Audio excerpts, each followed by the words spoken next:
Hey guys, it's Mike, the Baldadonis. On this video, I want you guys to sit back and relax. It might be a time-consuming video, but it should be pretty interesting. So get your popcorn, get your snacks,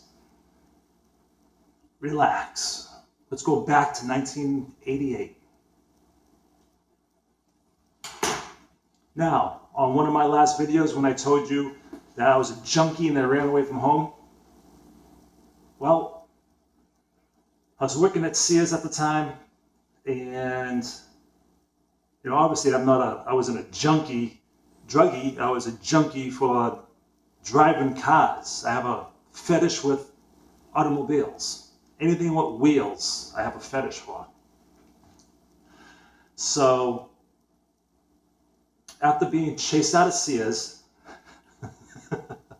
in the summer of '88, I'm hoping that I'm right about this year, because then things were moving very quickly. I quit school, having fights with my dad.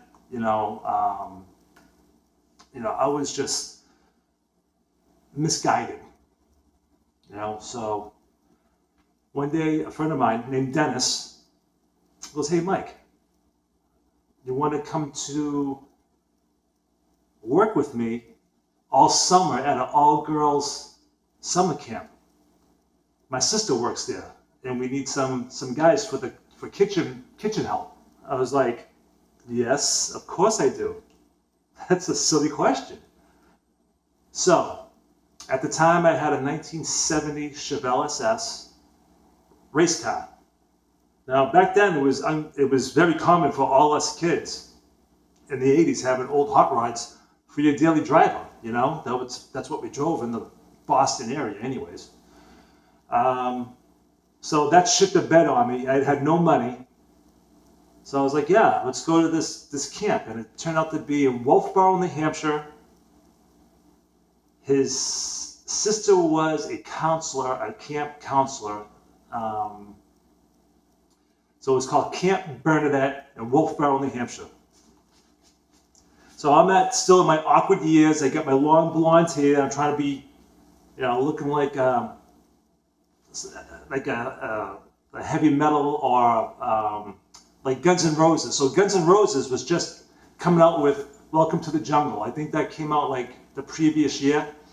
So that song was already like non-stop playing and playing and playing. Just couldn't get it. You just could not get rid of that song at the time.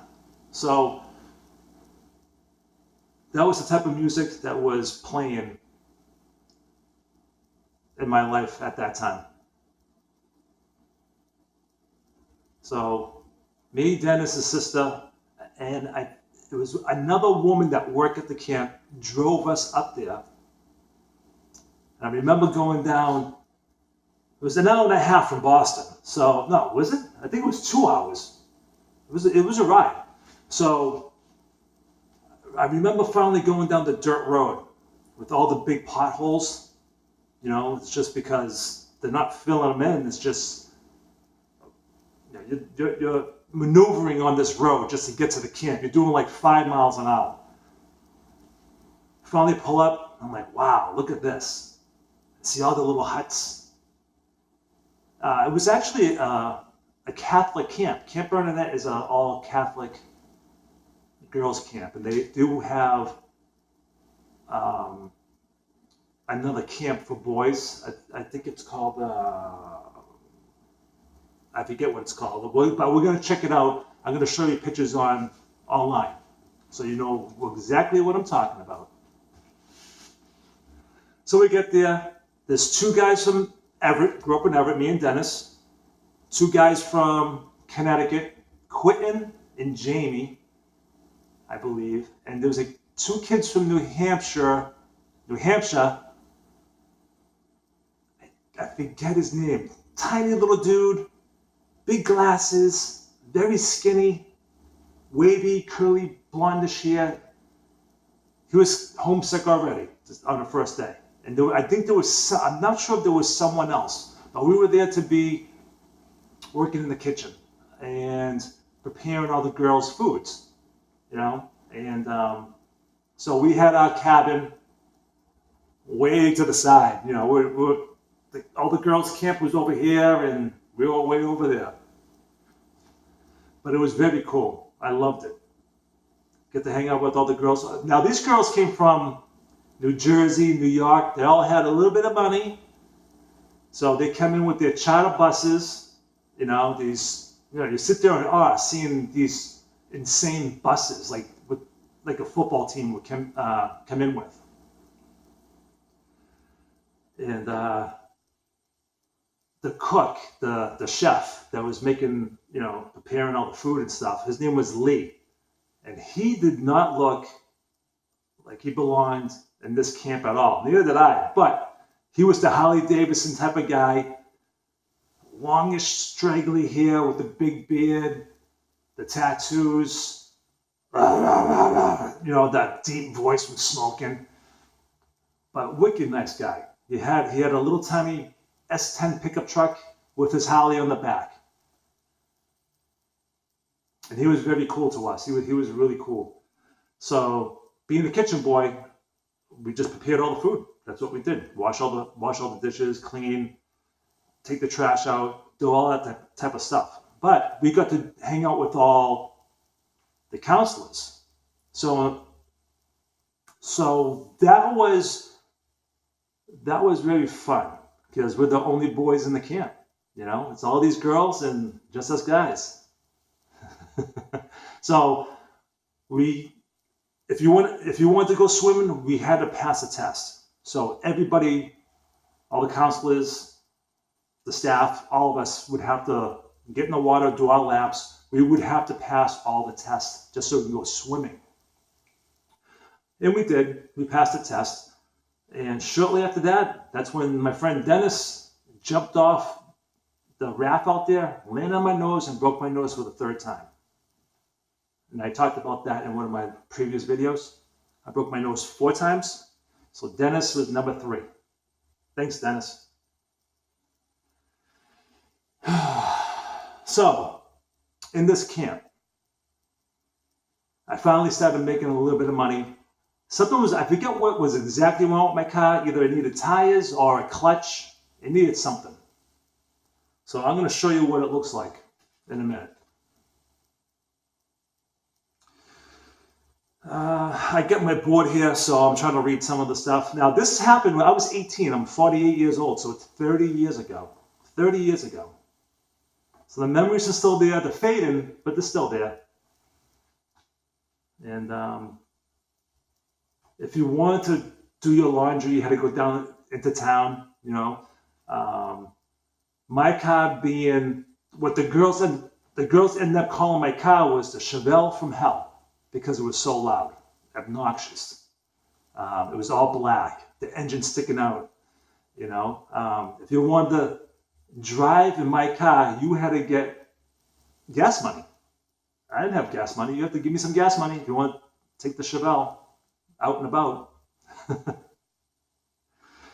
So I do have some interesting stories. Now, one of these stories, I don't know where you guys are going to go with it, but I hope it's going to be entertaining for you. We were able to have friends come up on the weekend, I think spend the night or just spend a couple hours. I don't recall, but I do recall them coming up, able to hang out, either leave that night or leave first thing in the morning. So I'm not 100% on that. With that said, I asked my friends to pick up a board for me. My old friend, the Ouija board. Now, I'm interested in the Ouija board at this particular time in my life because my great-grandmother was a Salem witch. My grandmother came from Salem. Her mother was a Salem witch. I'll get into that in another video. So, my friends come up with the Ouija board. Now, I don't remember if it was mine or it was somebody else's. So we're in the cabin. Now the cabin, all right, so you see my house, guys, you can see it's just an open concept. That's how our cabin was. There's an open concept with the bunks, bathroom. I think that's about it. Just a regular cabin. And it was getting nighttime. My friends pulled up at night, and we start using the Ouija board. Now, I'm sitting on my friend's bunk bed, Dennis. Dennis is standing up. My friend Chris is sitting in the chair. And my friend Phil, that I think I was playing with, I forget exactly who I was playing with, but I was using it, and Dennis was asking the Ouija board questions. And it starts moving like this, right off the bat. We're like, whoa, this thing's going pretty good.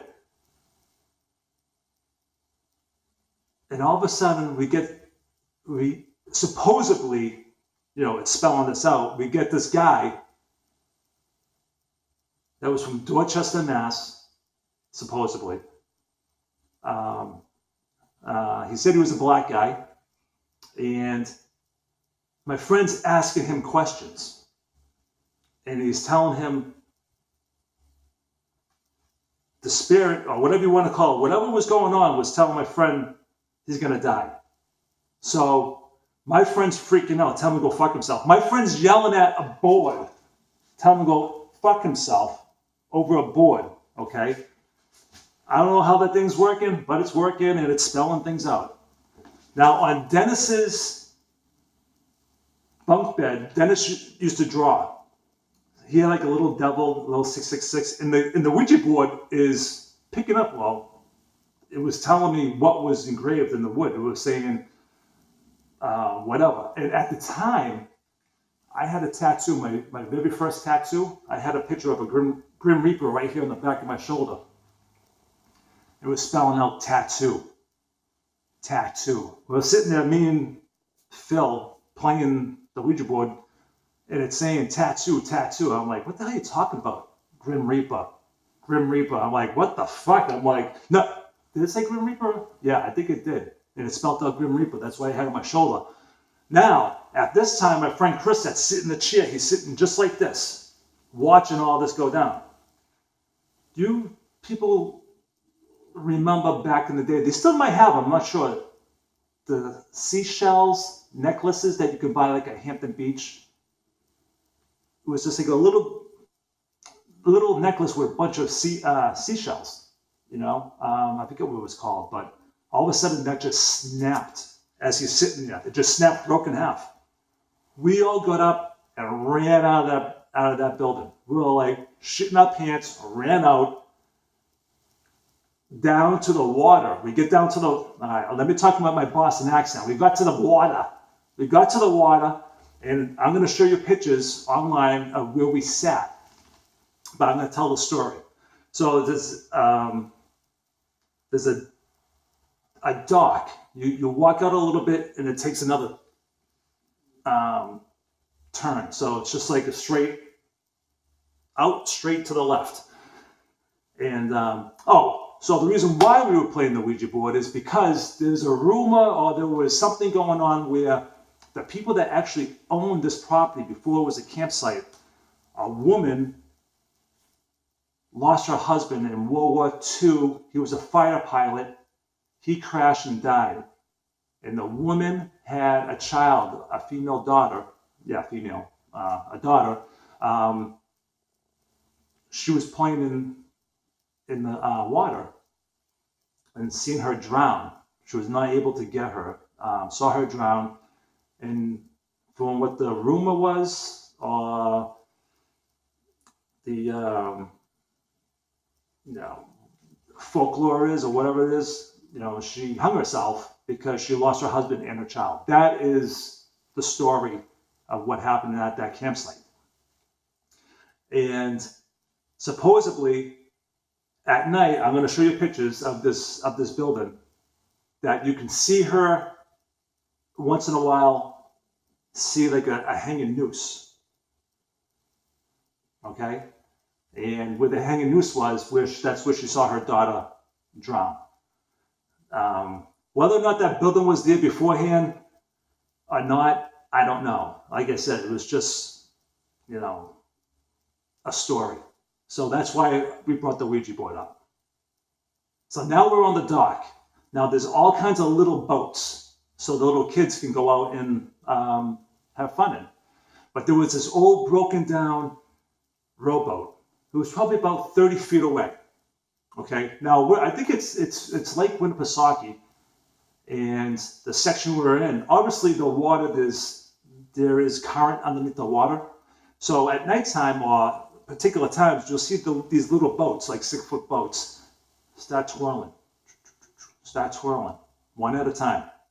It's getting freaky. Using the Ouija board, you start seeing these boats start turning. We're like freaking out, right? Now, as we're playing the Ouija board, that broken down rowboat that was about 30 came crashing against the gate. Not the gate, but the dock came crashing right. We all shit our pants. As soon as it hit the dock, it went right back out. We got up, shitting our pants. We were freaking out. But that's what we did. We like using the Ouija board. And I have a lot of stories on the Ouija board. Too many freaky things. One has to do with, I had a younger brother that passed away, and I went to his gravesite and used it with my friend. That's a really interesting story.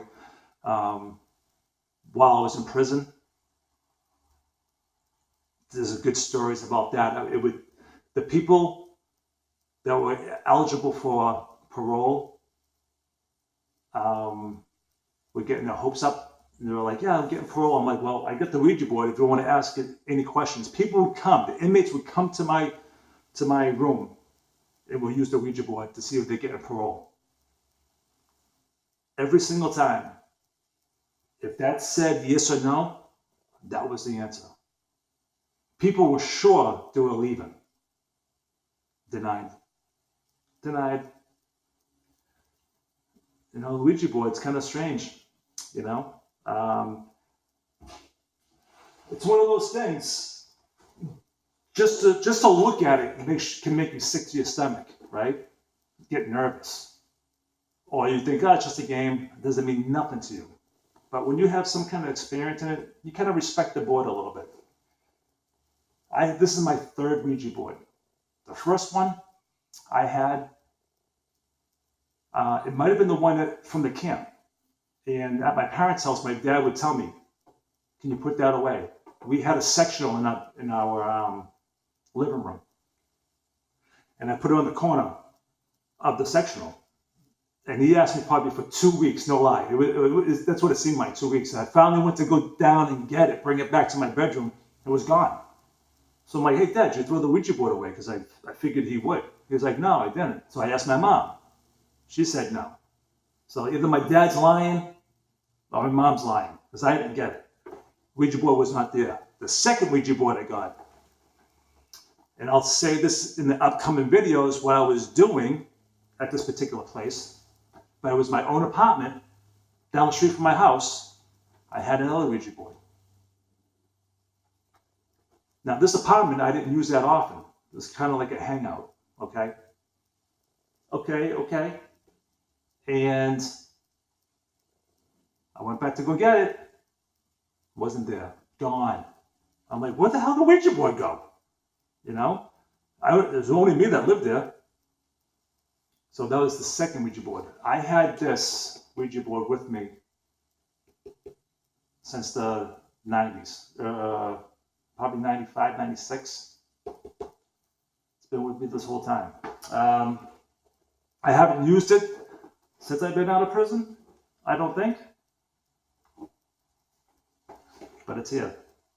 Now, I'm going to take you guys off the tripod, and I'm going to show you what my Chevelle resembled, not an exact picture. Then we're going to Camp Bernadette website. I'm going to show you what it looked like. And I want to also say that it was either 14 or 15 years ago, my then girlfriend, we lived together for about 4 years. We went up and took a ride up to Camp Bernadette. I was telling the story, and she's like, "Oh, let's take a ride." And we had a nice day. I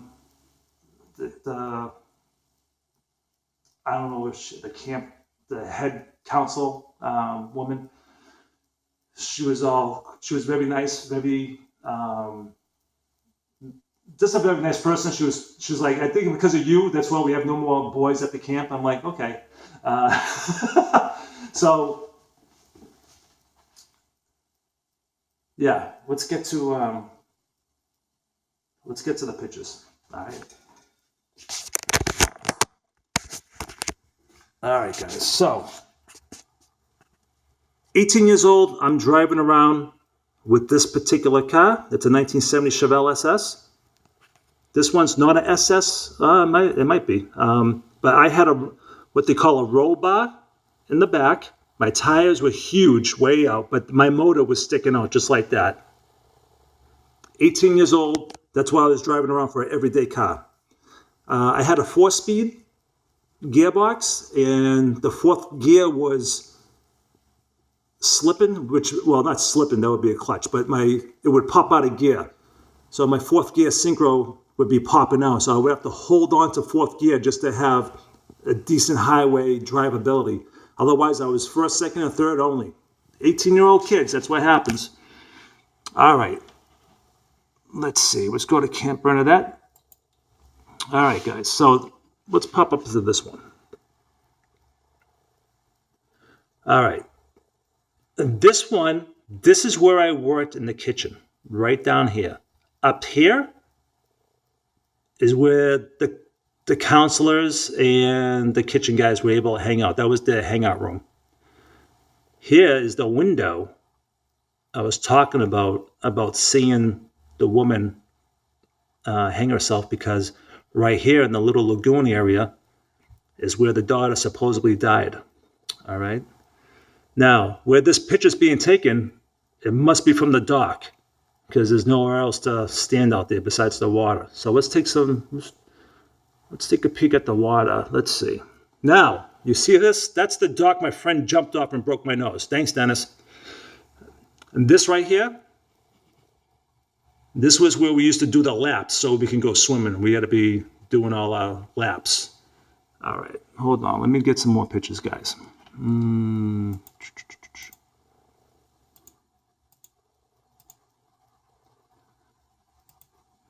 All right. This is where all the little boats would hang out right around here, and there would just twirl all over the place. And this is the dock where that broken down boat came crashing on us. Boom! And we all shit our pants and ran away. But that was some interesting, scary, and I loved it. I loved the experience. So let's see.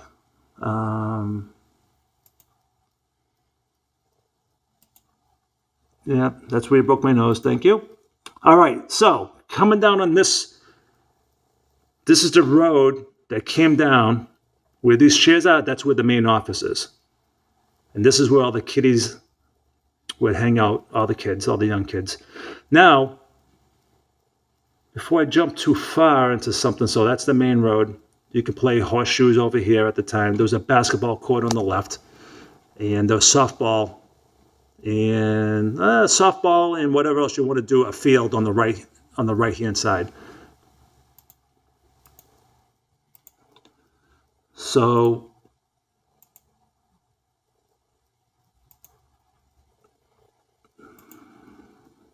all in the back, that's all the kids. So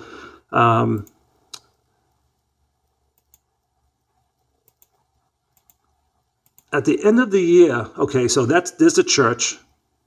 I think that might be somewhere else. But anyways, all right, let's get back to.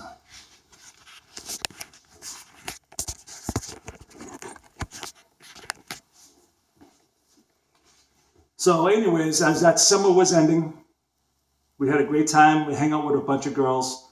There was some fun going on with all that stuff, as to be expected. And I remember the boys' side of, not their boys' camp. I forget how far it was, but we followed the girls in their van in the Chevelle. And, we had to protect our girls from the other kids because we're the ones that are hanging out with these girls. So there was a dance at the boys section, the boys camp. And we go there with the only guys, protecting our girls, So they were all jealous. We were jealous. It was all stupid fun. But after getting to know these girls, when the camp closed down for the summer, me, Phil, that came up, and Dennis, we all went to New York and New Jersey. I think it was a weekend, and we hung out with the girls, some of the girls that were from the camp. So 18 years old, going to New York City, that was pretty cool. And like I said, my friend had a tiny truck, and my friend Dennis was in the back. I think he drove in the back for most of the ride. You couldn't do that these days. Back then you can have somebody sit in the back of your truck, hanging out. But what else I can say about this?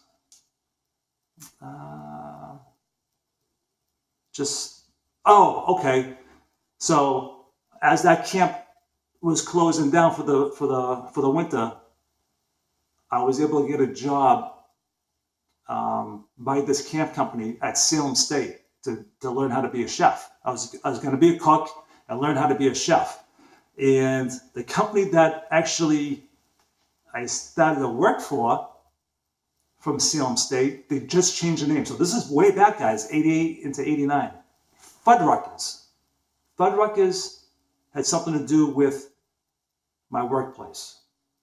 And I remember somebody telling me that's an unusual name for a restaurant, Fuddruckers. But I didn't last long at that job. I was commuting from Everett, Mass to Salem, Mass. That was a pain in the ass. And ended up being a repo man. So that's another story. Being the repo guy, that was the best job I ever had. So, we'll talk about the repo job, absolutely. But the following year, I went back one more time to Camp Bernadette. Now I'm like 19. I'm a little too old to be working there. But I lost the repo job, but we'll get back onto that story. That's a good story. Went back with fireworks. Now, you guys know me hanging out with Angelo in my past videos. I set his house on fire with the firework. I went back to Camp Bernadette with fireworks because in my head, this time I'm going to light bottle rockets straight up in the air, off the dock, so nobody gets in trouble. But I did it at 9 o'clock at night when all the girls are just starting to fall asleep. What a dumbass. So I'm out there, shoom, shoom, shoom. I wake up the whole camp. All these little girls screaming, fireworks, fireworks. Now all the counselors are pissed at me. One came up into my face, started going off on me, and I told her pretty much to go F herself. See you next Tuesday, if you know what that means. From 9 o'clock, I was in that office. They drove me back home at 1:30 in the morning. They weren't hearing that. So I spent about 2 or 3 days at Camp Bernadette the following year, lighting fireworks off, getting kicked out. And there's another story to be told. All right, guys? So, guys, leave any kind of comments, any kind of questions. Thumbs up, thumbs down. Share it, like it. Subscribe if you haven't. Baldadonis 1 on Instagram. Stories to share. I'm loving all this. So, guys, enjoy your night or day, whatever time it is that you're going to watch this. Baldadonis out.